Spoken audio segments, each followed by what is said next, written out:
Bienvenidos a TMT Conversaciones. Vamos a charlar ahora con Micaela Sánchez Malcom, que es secretaria de Innovación Pública de la Nación. Micaela, ¿cómo va?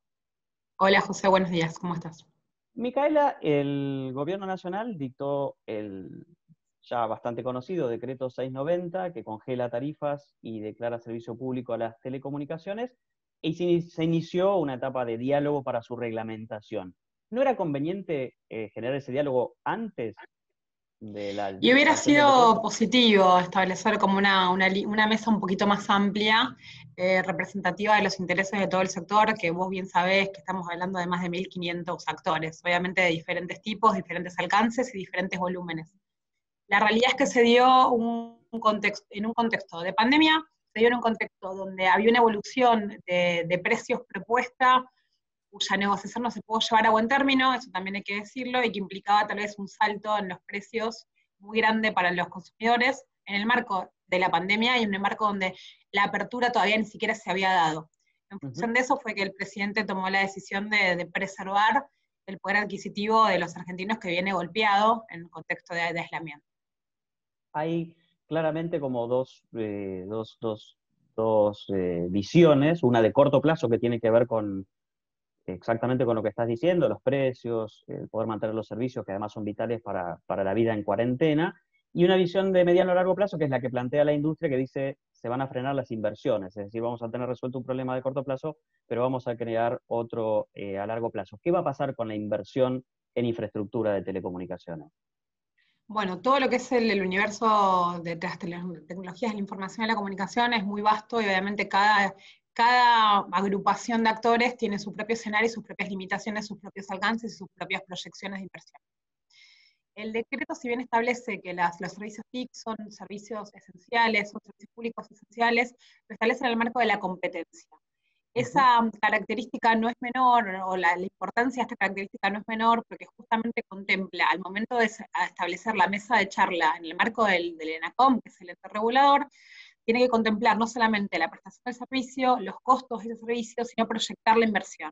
Y en función de ese combo, en función de la articulación de todas esas variables, es que se va a definir la negociación del tope del porcentaje de aumento autorizado. Después, la implementación y cómo se lleva adelante, obviamente que va a ser potestad de cada uno de los actores, empresas, cooperativas, pequeñas y medianas, o las grandes telcos también. Y Micaela, ¿y esos topes se están previendo con alguna periodicidad, con alguna frecuencia? ¿Se está pensando en una mesa o en alguna instancia o tal vez alguna dirección o ámbito gubernamental nuevo para regular y fijar esas instancias de actualización? Porque además el contexto macroeconómico inflacionario, que en Argentina lleva muchos años, digamos, no es nuevo, hace que me parece que muchos operadores estén nerviosos respecto de cómo, cuándo y dónde va a ser esa actualización. Te diría que en principio no está en agenda el establecimiento de una nueva institución, organismo o ente, sino que todo esto se circunscribe en el marco del Ente Nacional de Comunicaciones, que es el ENACOM, y sí se está trabajando hoy por hoy en un proyecto y en un borrador de reglamentación del decreto que contempla aportes, solicitudes y perspectivas que fuimos recabando en todas las mesas que fuimos teniendo desde la sanción del decreto hasta ahora. Nos hemos juntado con las cooperativas, con las federaciones de cooperativas, con las telco, con las pequeñas y medianas empresas, con los cableros. Bueno, de todas esas mesas surge un proceso de borrador sobre el cual ahora está trabajando el ENACOM y se va a plantear en una mesa más amplia. La idea de esta mesa más amplia es hacer una convocatoria plural y que en esa convocatoria plural se derivan un poco cuáles van a ser las lógicas de implementación del decreto para dar un poco más de certezas de cada lo que se viene después de diciembre. Hay algunos reclamos históricos de las empresas y operadores, grandes y chicos, de telecomunicaciones que tienen que ver con cosas que por ahí eran más urgentes, si se quiere, o por lo menos eso es lo que plantean los operadores, que el decreto, ¿no? Que tiene que ver con sitios donde instalar infraestructura, por ejemplo, de conectividad móvil, usos de compartición de infraestructura del tipo postes, ¿no? También en este sentido está siempre el tema del espectro. En cuanto a lugares para instalar infraestructura, uso de postes o ductos compartido y espectro, ¿hay alguna iniciativa, alguna agenda del gobierno? Existe, de hecho sí, lo que refiere a la compartición de infraestructuras desde la Subsecretaría de las Tecnologías de la Información y la Comunicación, que depende de la Secretaría de Innovación, se está trabajando en un proyecto que se lleva adelante complementariamente con el ENACOM. Digo, tenemos equipos técnicos que van trabajando los temas en conjunto, lo que nos garantiza una agenda común y poder llevar adelante los proyectos en diálogo también con el Congreso. En ese sentido se está avanzando. En términos de espectro, se está avanzando también con la conjunción de ambos equipos técnicos en el plan plurianual de espectro que nos permita ordenar el estado actual del espectro en Argentina, que nos permita proyectar cuáles podrían llegar a ser las reasignaciones y de qué manera se pueden llevar adelante las nuevas atribuciones. En ese sentido, sí se viene trabajando y nos queda un escenario a definir de cara al 4G, que todavía hay un porcentaje importante del espectro que todavía está pendiente de asignación, hay que ver cómo se avanza en ese sentido, y nos queda pendiente obviamente pensar en la atribución del 5G, que técnicamente ya estamos empezando a trabajarlo, lo que no quiere decir que haya una determinación, sino que es una mesa con participación presidencial incluso, en la decisión de cómo se avanza en este sentido con estos activos que son tan vitales para el Estado. Claro, y ahí está en agenda, por lo menos de la industria a escala global, el 5G, y ya vemos algunos gobiernos o países o estados en América Latina tomando algunas decisiones. En Argentina, ¿cuándo podríamos ver alguna decisión, primera decisión, respecto de la quinta generación de conectividad móvil?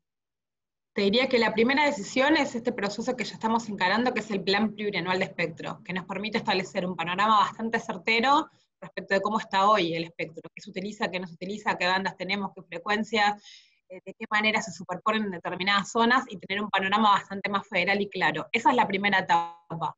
La segunda etapa respecto a la quinta generación tiene que ver con efectivamente la atribución y que el Estado determine de todas las bandas que tenemos cuál vamos a oficialmente asignar o atribuir en realidad para brindar servicios 5G. Y lo que viene luego es la licitación.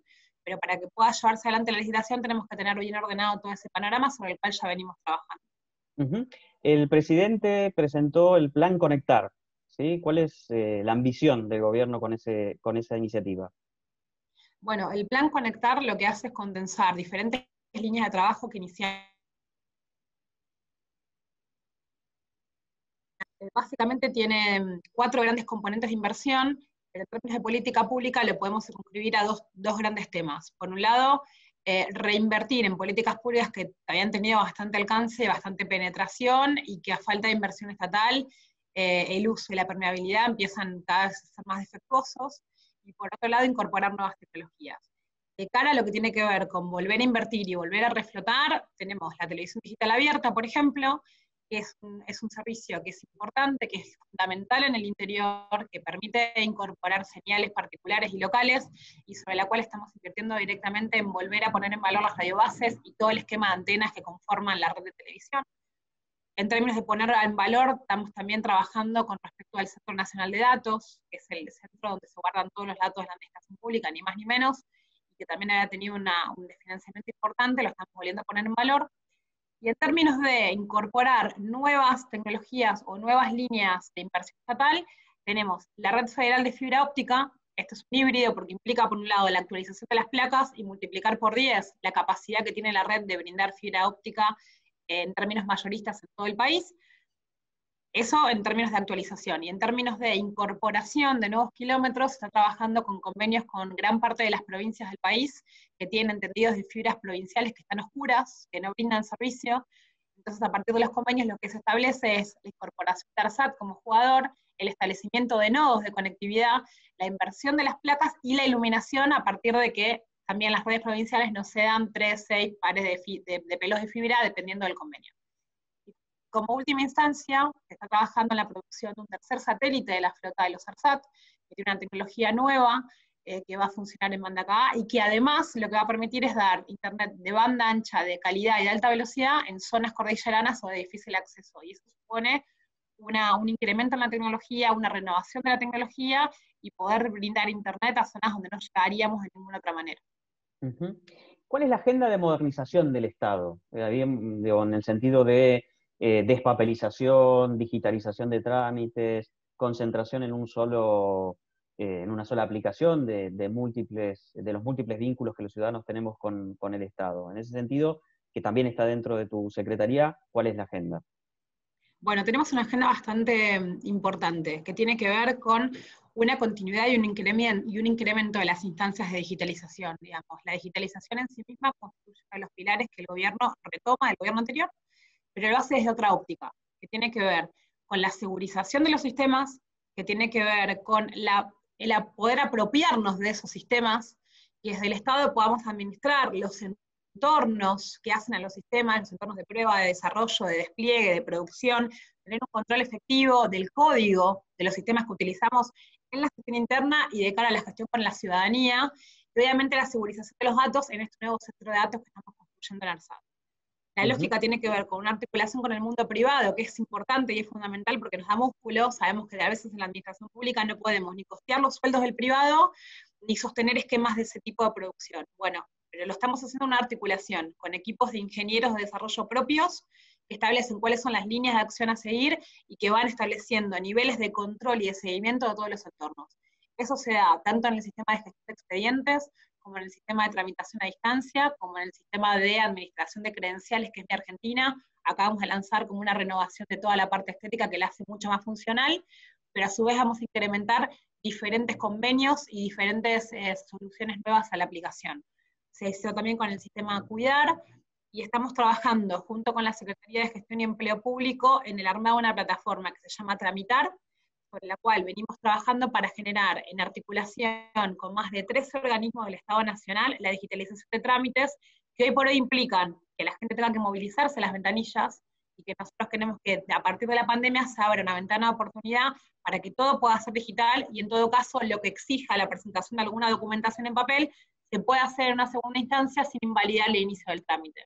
Entonces, la agenda de digitalización es fuerte, es importante, y está pensada en términos no solo de sistemas, sino también de inclusión digital, y de empezar a trabajar federalmente en la apertura de datos, en el trabajo con los gobiernos, de gobiernos provinciales, gobiernos municipales, y en también trasladar herramientas y recursos a todas las provincias en ese sentido.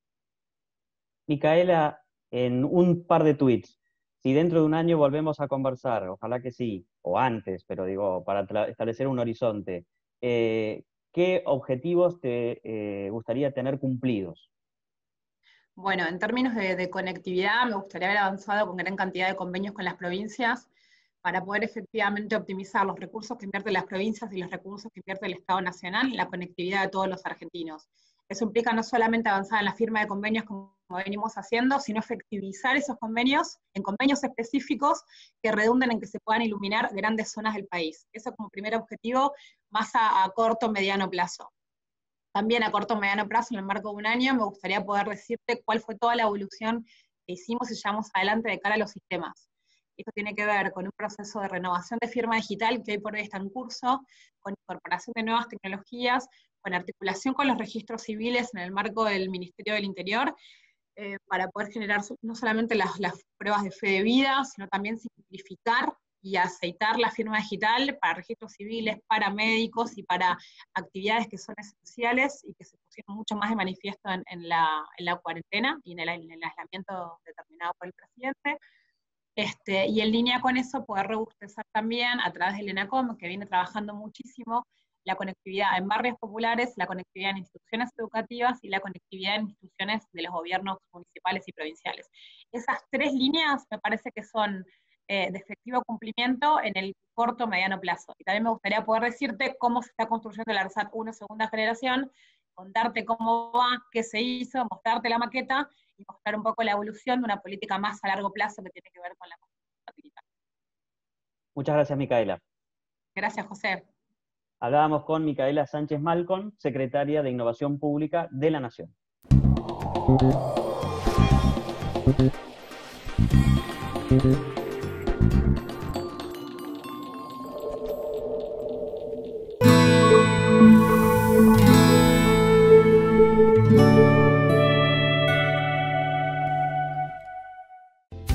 Encontrá tu factura de Cablevisión Fibertel o personal en cablevisionfibertel.com.ar/yo pago en casa.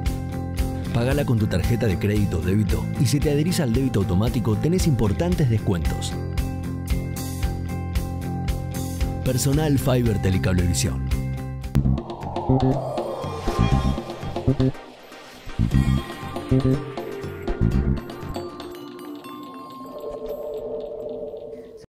Seguimos en TMT Conversaciones. Vamos a charlar ahora con Christian Schwartz, que es licenciado en Ciencia Política, doctor en Sociología, es profesor de Historia, Opinión Pública y Análisis Político y editor del Observatorio de Medios del Departamento de Periodismo de la Facultad de Ciencias Sociales de la UCA. Christian, ¿cómo va? Buen día, José, ¿qué tal? Gracias por estar aquí. Christian, vos haces un seguimiento como parte de tu trabajo, de las coberturas periodísticas, de la agenda de los medios, y has mencionado en algún momento esta suerte de disputa, por llamarla de alguna manera, entre el periodismo científico y el periodismo político en la cobertura de la pandemia. ¿Se puede hacer esa distinción? Digamos, ¿hubo unas características en el periodismo científico y otras en el periodismo político en la cobertura en Argentina? Sí, es interesante. Lo que habría que ir es un poquito más abajo. Está bueno para los periodistas esto, ya lo conocen un poco más. Entonces conviene aclarar un poco para que haya algún tipo de audiencia que no está tan vinculada con el periodismo. Pero hay varios tipos de periodismo. Es decir, el periodismo se puede desarrollar, se puede llevar a cabo de maneras diferentes. Entonces, en el caso de los múltiples tipos de periodismo, en el caso de la pandemia y puntualmente en la Argentina, se han puesto en juego lo que podríamos decir básicamente dos modos de hacer periodismo. Uno que es el tradicional, el que conocemos nosotros más comúnmente, que en la jerga periodística se le llama el periodismo del tipo de watchdog, el perro guardián o monitoreo, ¿no? Es decir, es el periodista que lo que hace es hacer investigación y controlar o tratar de monitorear el ámbito de lo político, ¿no? Es decir, el caso Watergate, digamos, la película Todos los hombres del presidente con Robert Redford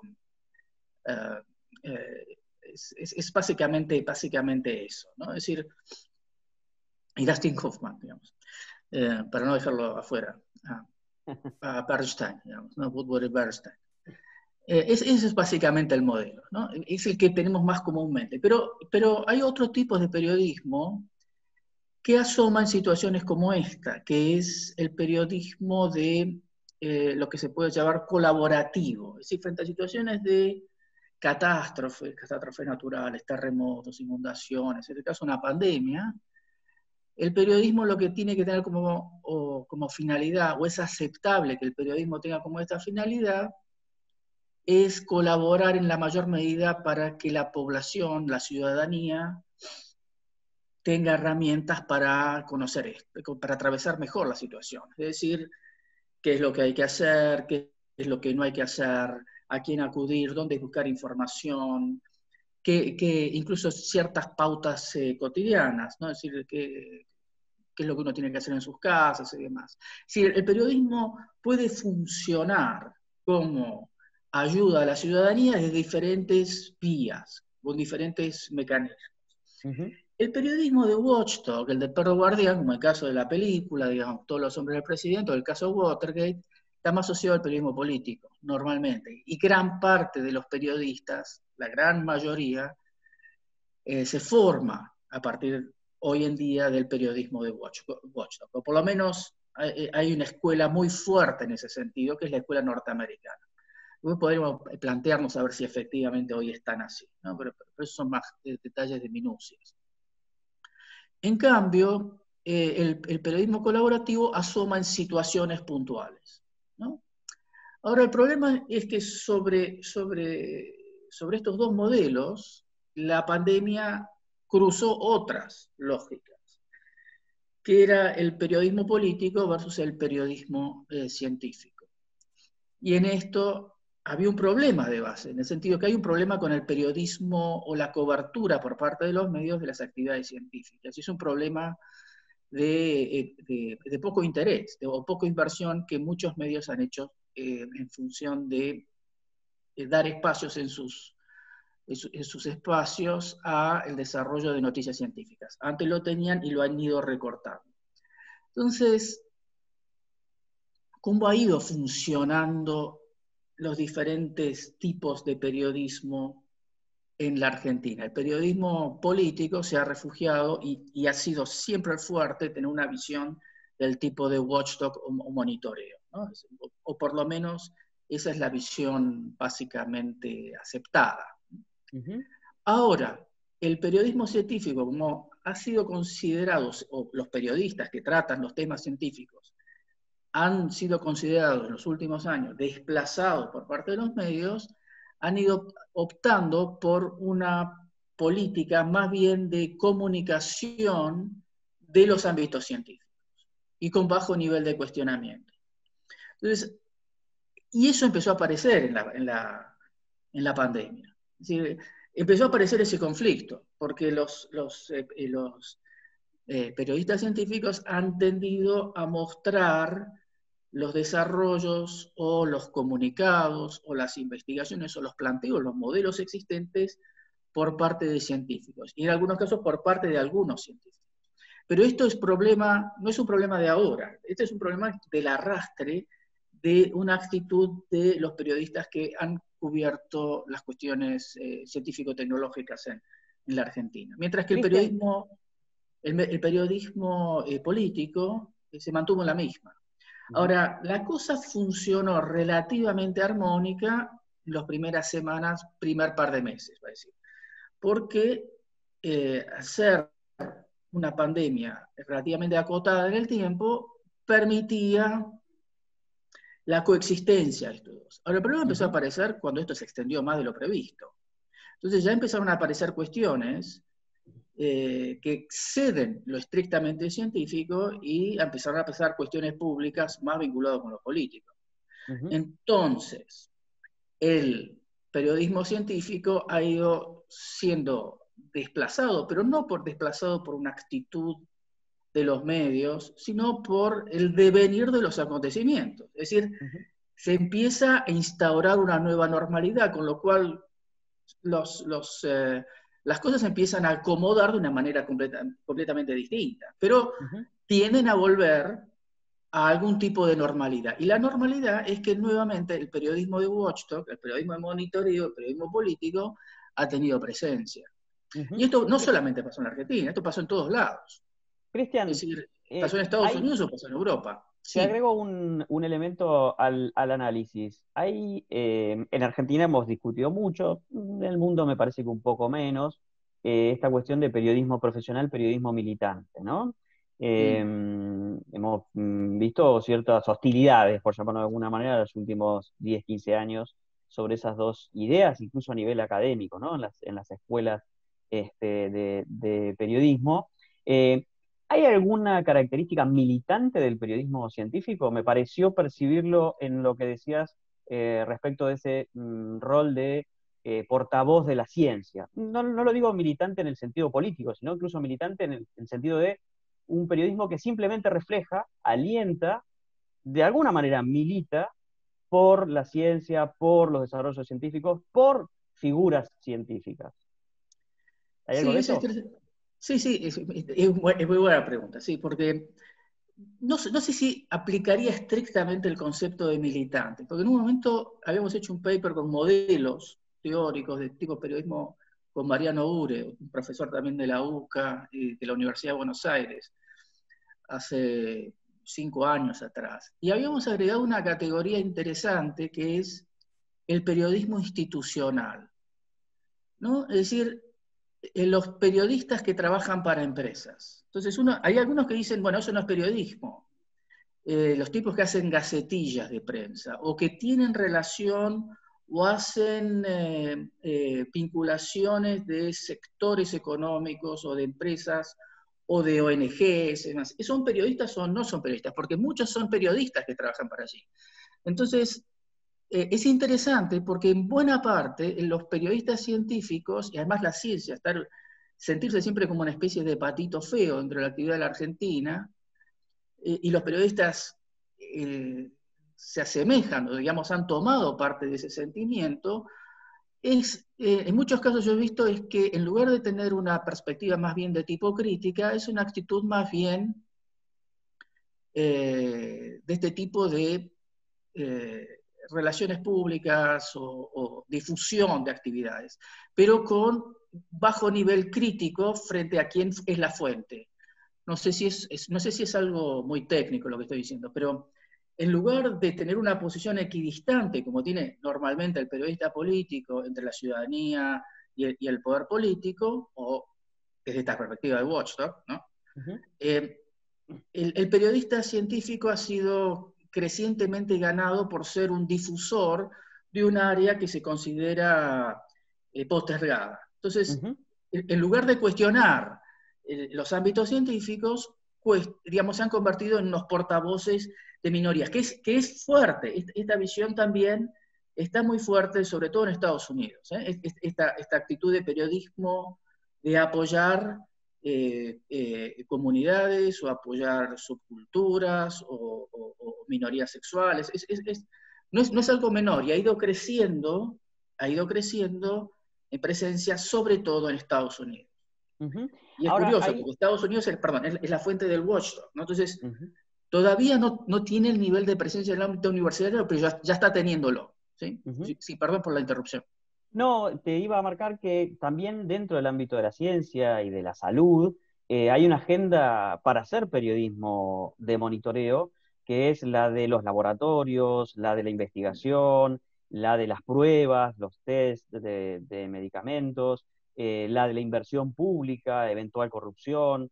Hay una agenda, ¿no? Que uno presume interesante. ¿Coincidís con esto para el Watchdog? Sí, absolutamente. Curiosamente, esa agenda asoma cuando está en contacto con el ámbito político. También mencionaste, por ejemplo, un contrato de provisión de medicamentos, barbijos. Hemos visto eso, por ejemplo, a diferentes niveles, como el caso al principio de la pandemia, con denuncias sobre compras de barbijos del gobierno de la Ciudad de Buenos Aires. Y también con la calidad del material chino que compró el gobierno nacional. Entonces, pero curiosamente, eso no asoma normalmente, o no está asomando en estos tiempos, no sé si normalmente, en estos tiempos, por parte de los periodistas que se dedican a la actividad científica, sino asoma por parte del periodista político, o el que se dedica a cubrir temas político-públicos. ¿Por qué? Porque entra en contacto con lo público y lo político y ahí asoma el monitoreo del Watchdog. Hay una agenda para tener una actitud crítica hacia el ámbito de los laboratorios, de los institutos, de la universidad. Ese tipo de espacio hay, pero como es visto por algunos periodistas como un sector postergado, se tiende a no tener una actitud crítica. Cristian, muchas gracias. No, al contrario, gracias, José. Hablábamos con Cristian Schwartz, que es licenciado en Ciencia Política, doctor en Sociología, profesor de Historia, Opinión Pública y Análisis Político, y es editor del Observatorio de Medios del Departamento de Periodismo de la Facultad de Ciencias Sociales de la UCA. Hasta la próxima.